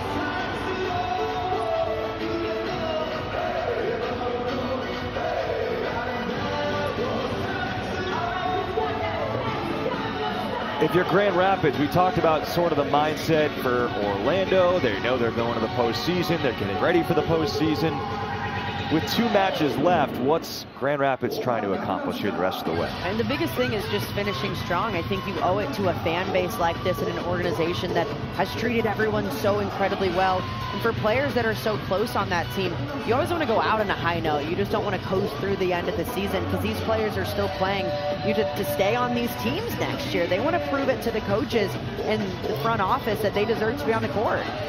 You're going to have a whole, and when you have a newer league like this too, the next draft class plays kind of an outsized role always in a situation like that as well. So you have to compete with those players. Yeah. It's going to get tougher and tougher each year to earn a spot. Yeah, every single year you are fighting for your spot on that roster. It is very easy to just waive a player if they're being complacent or don't want to be out there. I mean, you want players on your team that are going to fight for every single point, no matter if you're in the playoffs or not.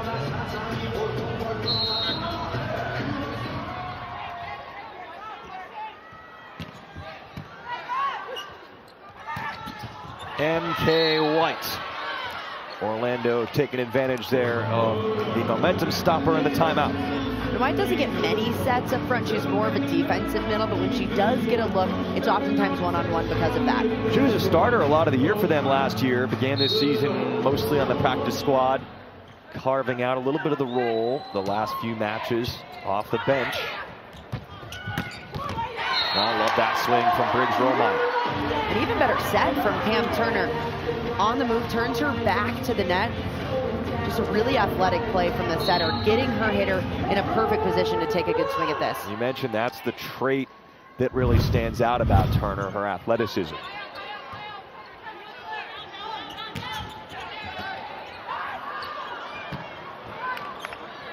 Had to run to track that one down. And Abby Hansen connects on another. She got the start today for Orlando, her first appearance since late March. I love the way the Shaftmaster is running this offense. She'll go to the pins time and time again and then start bringing it right back to the middle to make sure that they're one-on-one, and so that Grand Rapids can't just guess where the ball is going.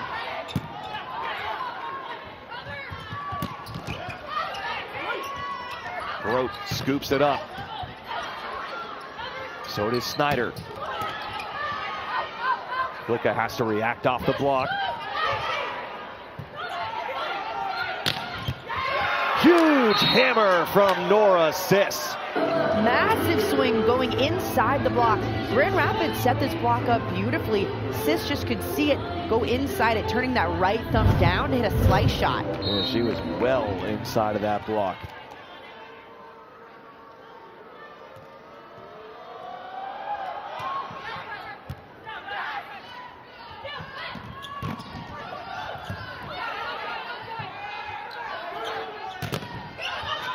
That's a great recovery by Orlando, quickly climbing back into the point with Shaftmaster hitting the ground. Perfect second ball set from Klicka, and a timeout. 16-13. Orlando leads in the set with the technical timeout.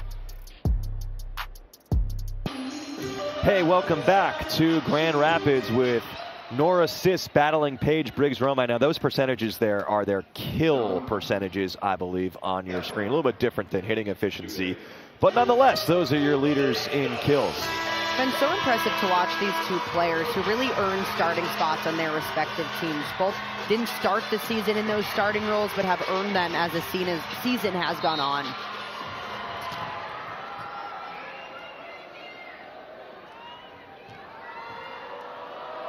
Coming off the technical timeout, Grote serves, Turner, Bastianelli, Grote digs. Turner going over, Klicka was there. This match is starting to heat up a little bit. Orlando upping the intensity as the night has gone along. Briggs-Romine had the effort to get there, and they couldn't quite cover it off the net and get it over. And the Valkyries smother another. 17-13. Orlando taking a page out of Grand Rapids' book. I mean, that defense has looked so good through the last set and a half. They're digging everything in the backcourt. The front line's been stifling.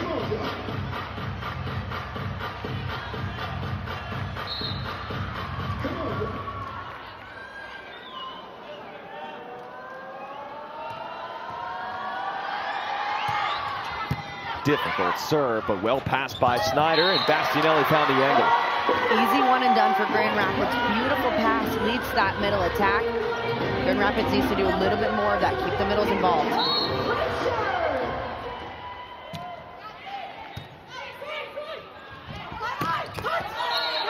It's getting a middle involved there, but Hansen missed. Andy Pauley wants the challenge.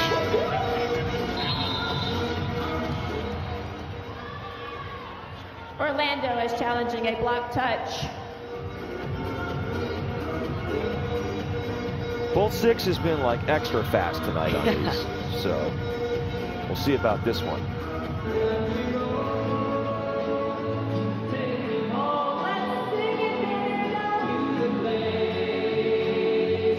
So we had the first two sets, Emily. Orlando really barely ever led. This was not close. No. Through the first couple of sets, challenging the block touch. And yes, there was a block touch. So another moment where something goes Orlando's way. What do you think is the biggest thing that changed? And it probably came around mid-third set. Yeah, the defensive effort, I thought, really stepped up. I thought checking MK White into the match made a massive difference blocking-wise.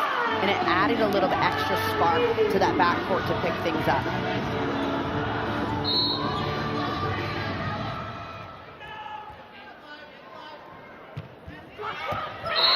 That is clean to the ground. No contact made. Very rare you see that off a serve. The ace from Briggs-Romine. Just put in the most perfect spot. Came into the match with 13 aces, a very high number in the context of the league. That one doesn't dip in time for her. Ellie McKissick's going to come back in and go through 3 rotations in a DS roll, it looks like.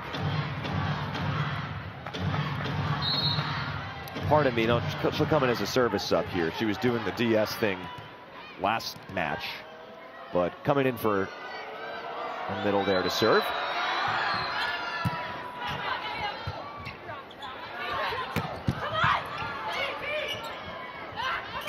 On the deep ball, Grote. And nearly with a cover kill, McKissick lays out.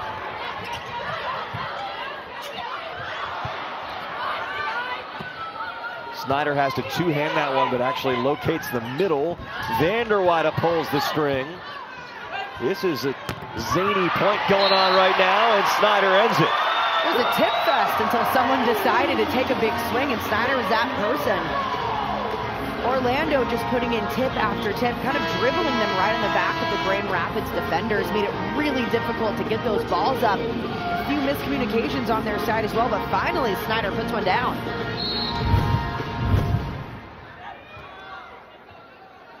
Bastianelli to serve.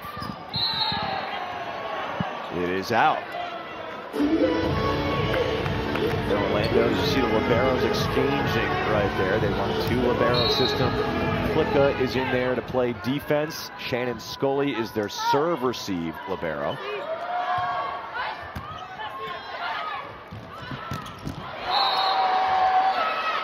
Grote just missed off the sideline. Good swing from Grote, trying to go right down into it, just missing slightly out of bounds.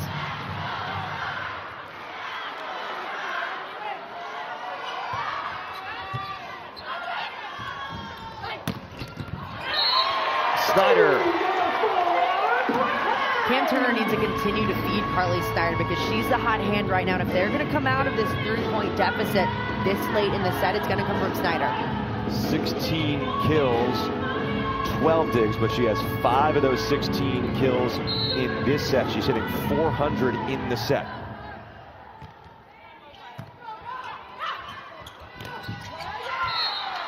Michaela White, that is good off the block and down. It doesn't get set often, but again, is so effective, especially in front of the setter. Almost always one-on-one, and she IDs the block really well.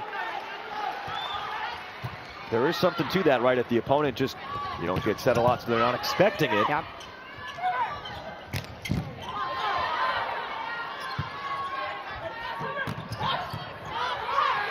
Some good defense on both sides. The latest from Vanderweide. Turner has to take the first touch. Snyder pulls the string. Everyone on the floor. Good touch by Grote. Gets to attack off of it. Too tough of an angle there for Nora. Assists Grand Rapids within 3. Both sides getting pretty tippy. We're seeing a lot of off-speeds happen. I want to see these hitters, especially late in the set, take some big rips. Why are they getting too tippy? Some of the sets are a little bit off, like that last one that Sis had. Couldn't really take a swing on it. But these in-system plays, I want to see some aggression. You'll see an aggressive serve usually, although Snyder kind of took something off of that one. I would say normally she's an aggressive server.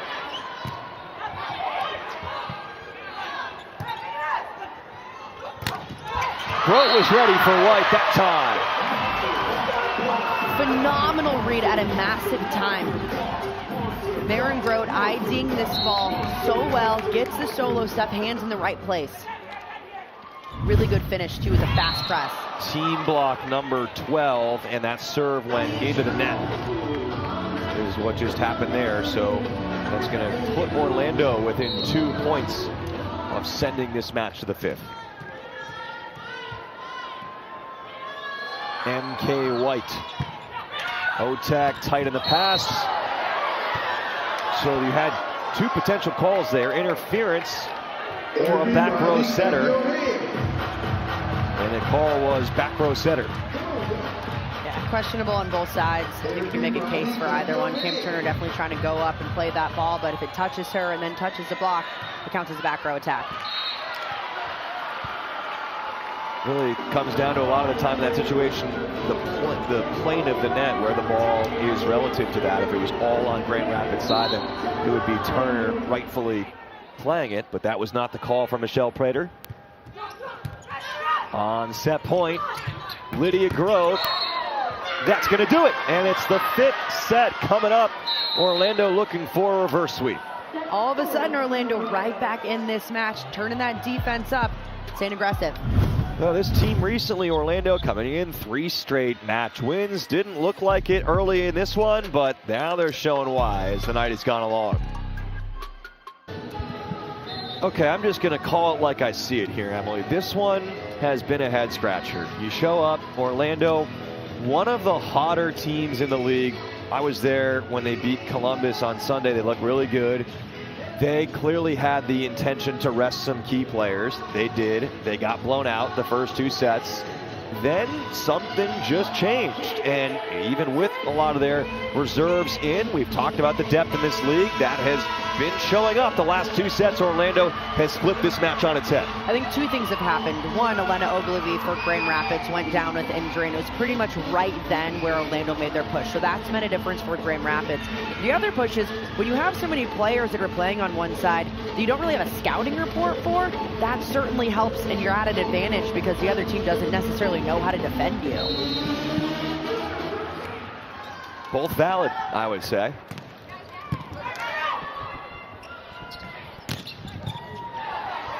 Fifth set underway. Teams will switch sides at 8, and Nora Sis picks up where Orlando left off.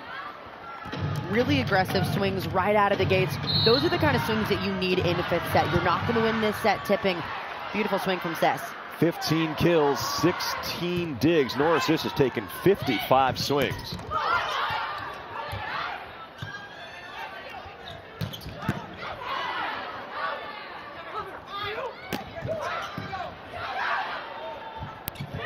Turner to Jensen. Is dug nicely by Schaffmaster. Joust involving Nora Sis. Turner races over, puts it up for Briggs Romine. Over dug, covered by Schaffmaster. This has been a good point on both sides. Schaffmaster to Sis. Briggs Romine overhead dig. Snyder out of system. Shrugged off by Schaffmaster. Snyder can't get there after all that. Orlando wins. Those are the kind of rallies that just make you fall in love with the game. It's so impressive to watch these backcourt players time and time again be in the right position, get so many impressive ups when these hitters are taking big swings.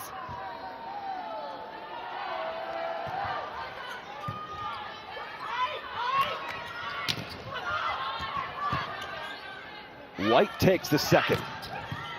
Remember, there is a double contact rule, unlike the NCAAs. Holthouse. Vacuumed by Vanderweide. Otek to Holthouse. Schaffmaster's been active defensively to begin the 5th.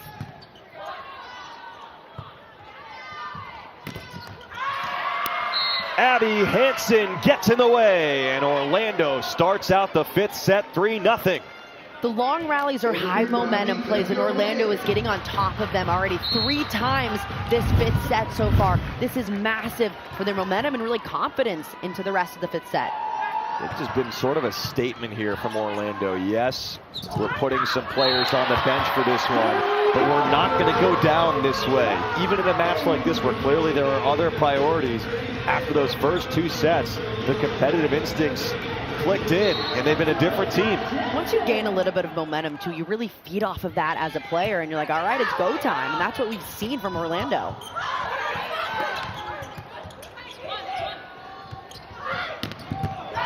Snyder with a blast, but Orlando scrambles. Bastianelli has to try again, and finally gets one to go. A bit of a miscommunication on Orlando's side, but good job for Bastianelli taking control of that net up front, not letting it by. Finish the point on Orlando too, something Amy Pauley was saying to us this morning. She's so proud of the adversity her team has gone through, how they handled it this season. You know, after that 9-match winning streak, hit a rut in the latter part of March, and she just feels like her veterans, her returning players, have been the emotional rock for her team.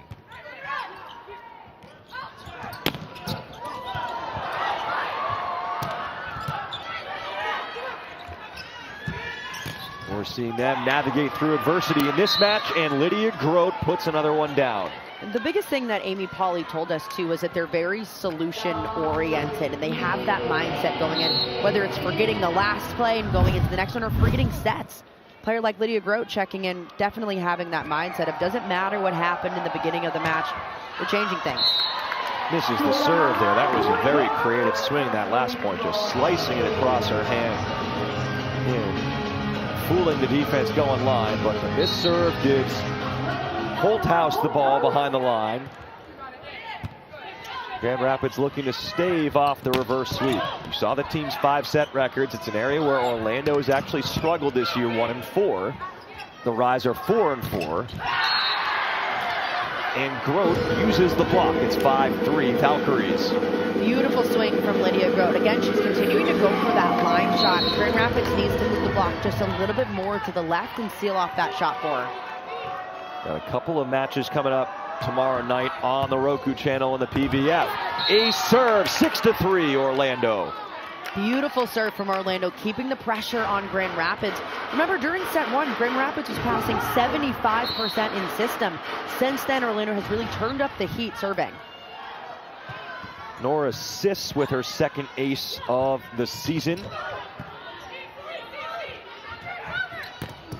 That big arm swing from Vanderweide. That one, though, getting a piece of the antenna.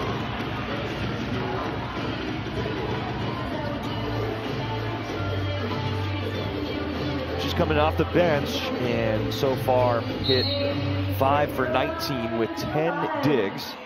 Lindsay Vanderweide. Orlando is up over 100 digs, by the way, at 102 already. Snyder with the roof. Massive block from Carly Snyder. Really great setup and a huge push over the net. Great handwork, turning them back into the court to make sure that she doesn't get pulled on it.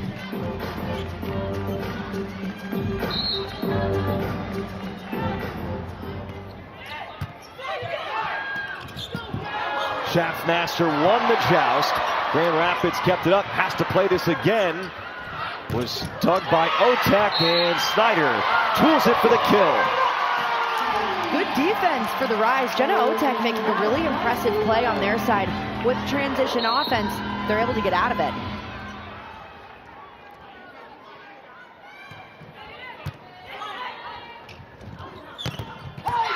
Back row attack, that is Grote on the bick. Orlando being creative where they're having these back row attacks from. Normally Grote, she's an opposite, she hits the D-ball on the right side of the court. But they're switching things up just to get some diversity in that.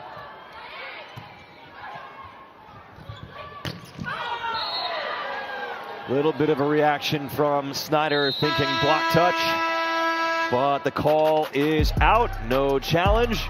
Orlando reaches 8, and the teams will switch sides. Timeout in the 5th set to 15 points. The Valkyries by 2.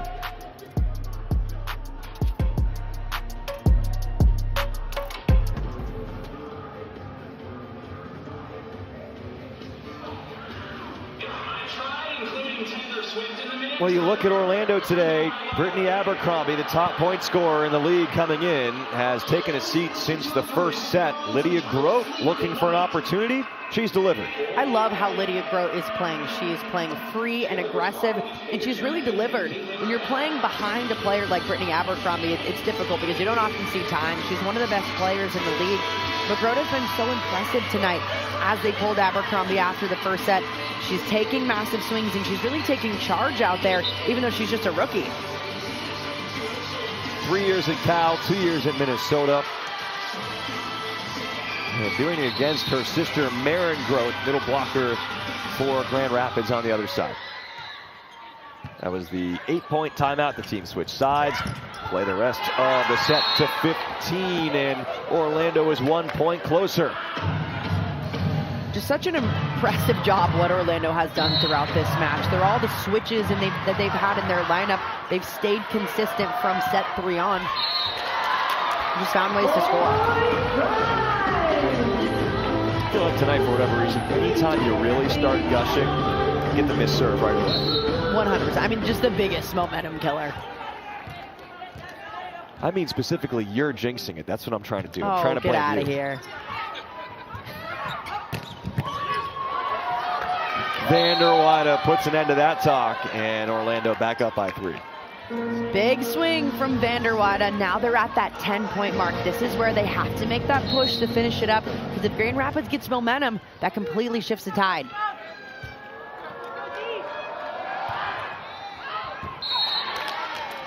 Going for the corner there, but a miss serve.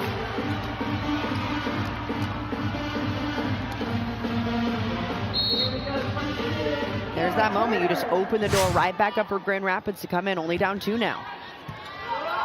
Deep float serve by Turner.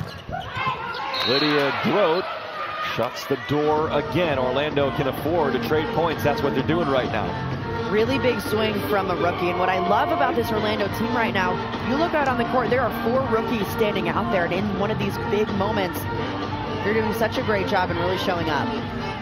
April 19th clinched a playoff berth against Columbus. And the next match last Friday against Indy clinched the 3 seed at worst. And won their regular season home finale back at home against Grand Rapids on Sunday. So some impactful wins consecutively for Orlando, trying to hang on in the 5th set where they've had a lead and then complete the reverse sweep comeback. Tough serve. It's over the net off of Scully, who comes up with a dig though. Grote is blocked, and Grand Rapids back within a point. Beautiful block up front.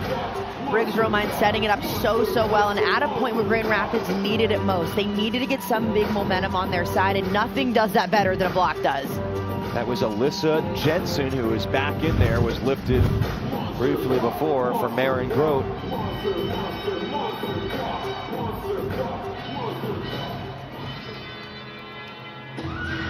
So with just every team, including these two, only 2 matches left to go in the regular season. Let's take a look at how the playoffs would look if they began today. Of course, it's May 9th and May 11th, semifinals and the finals. And these really are the likely pairings unless something changes dramatically. It would be Indy against Omaha in the early game. I like how they already have the times too. Yeah. So Orlando against Atlanta in the late match on May 9th in Vegas. Just either of these matches, no matter how it pans out, again, this is probably the likely scenario. Another likely one, Orlando and Atlanta flip, but same matchup wise. But these are going to be so much fun because you have high power offenses, great defenses. It's going to make for such a fun playoff run next week. And really, matchup wise, the only thing that could change those would be if Atlanta won out and Omaha lost out. But they'd also have to never go to a 5th set in the remaining 2 matches for each team. One of them being against each other, which throws a monkey wrench as well. As a kill from Paige Briggs Romine. Grand Rapids right there with Orlando here, trying to prevent the reverse sweep. It was 11-8, 3 straight for the Rise. Make it 4! Huge block at a massive time. Serve so tough for Orlando to handle, and that forces this ball out of system, and massive shutdown for Holthouse. Not a surprise they're making this run on Snyder's serve either. White can't put one away on the first ball.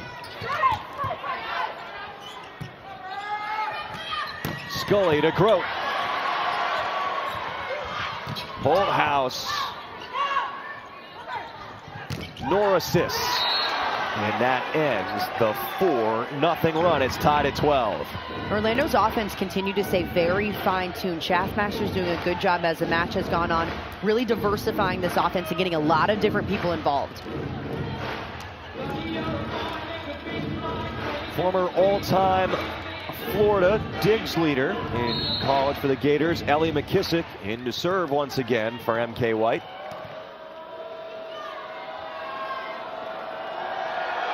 First to 15, win by 2. Briggs Romine. Yes. Huge play from Briggs Romine. She is not afraid to take a rip in these high pressure situations. Team down, fighting to get back in it for the lead. She's taking big rips, and I love that about her just in her 2nd year of professional ball. Grand Rapids going to put in a serving sub as well. August Rasky. Former star at Oregon. Hansen going back and forth, the Rise and the Valkyries. It's even at 13. All of a sudden, we're back on this seesaw for context. Again, Grand Rapids is coming off of a heartbreaking 5th set loss to Atlanta. It was 15-13 in that 5th, so this is not a situation the Grand Rapids wants to be again on the bad side of that. Showing their talent against, another playoff team deep into the 5th set.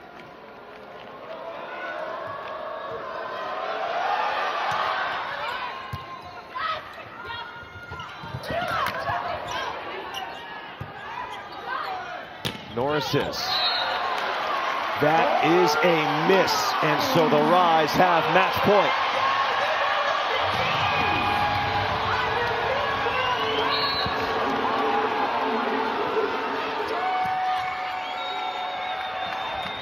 Sis. It's Deuce. Kathy George trying to get in there to save that play for her team. But another. Unfortunately, Coach Diggs don't count. She got a big smile on her face.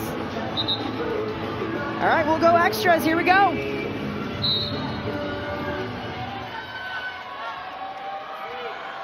Extras in the 5th set. We'll take that any day. Snyder has to retreat.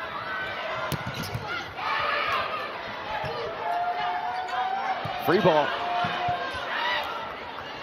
Turner, Briggs, Romine with tempo. Schaffmaster pushes Vanderwater, has to reach to get that over on the tip. Back to Vanderwater, that whip of an arm. It's dug right back over. The former Oregon star, Vanderwater, and Orlando has a match point. Every set in that rally went to Vanderwater outside. That shows the amount of trust that Schaffmaster has in her outside attacker to take over when the game matters most, even though she didn't start this match. Sis with the serve. Otep takes it.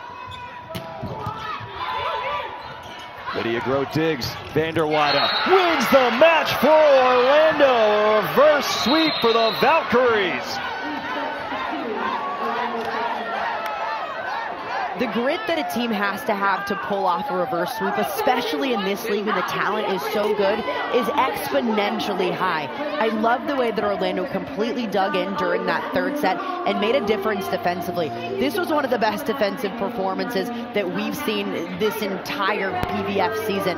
They dug in the backcourt, the front court got great touches, and those hitters, when it mattered the most, they took big swings.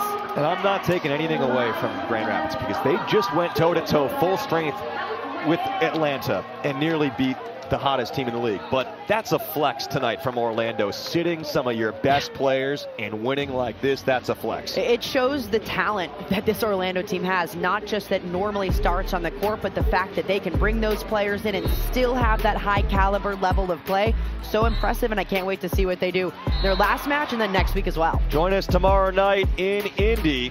We'll be right back with you for our entire crew. Emily Eman, AJ Cannell saying so long from Van Andel Arena in Grand Rapids, Michigan. We got to witness a reverse sweep tonight. The Orlando Valkyries coming back and winning another PVF Classic.